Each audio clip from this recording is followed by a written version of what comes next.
Hi Pamela, great meeting you yesterday, and glad that we could have a little look at the swing and some of the reasons behind some of the technical issues you have, like the misstriking of the ball, and of course in particular hitting the hosel of the ball more often than you could.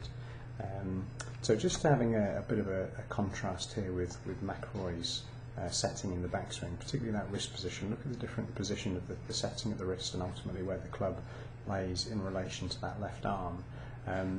Now we shouldn't mistake this by any way, shape or form that we're trying to get you to swing like McIlroy.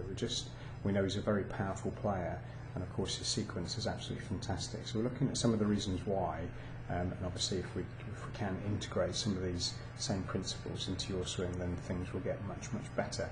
So I've identified that there wasn't, even though there's really good mobility through the wrists themselves, you're not actually integrating that into the swing through not gripping the club correctly. So we need to look more closely at not only gripping the club much more in the fingers, particularly with the left hand, but how to hinge correctly in the backswing. So we can see here he's setting a very full hinge in the wrists very early in the swing, which sets the club nicely behind him. So of course there's this catching up effect, which ultimately you don't get at all in the swing. So of course, because of the lack of wrist set, there's an over-rotation through the body, and you can see this lifting, trying to get more length in the swing, a slight folding of the left arm as well.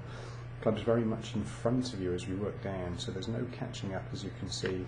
Hands, club, club head, hands, and everything is in front of the upper body, if you like, when you're working into the ball. Let's just have a watch of McIlroy here, getting into the same position. We can see in the same position the club head is still really catching up, and that keeps it underneath the plane line, and of course it delivers the club into a position where there's lots of forward lean. You can see that catching up, you can see that compression of the golf ball, where in essence as you're striking the ball you're actually just scooping the ball up in the air, and that's where you lose that good contact.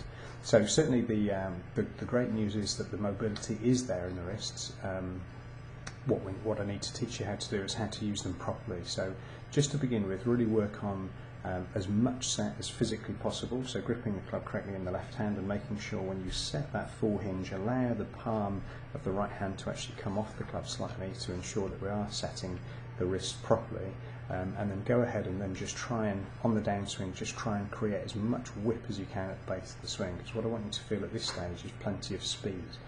So if you can feel that to begin with, when we get together again, hopefully we can start to work on kind of applying this into the swing with some technique as well.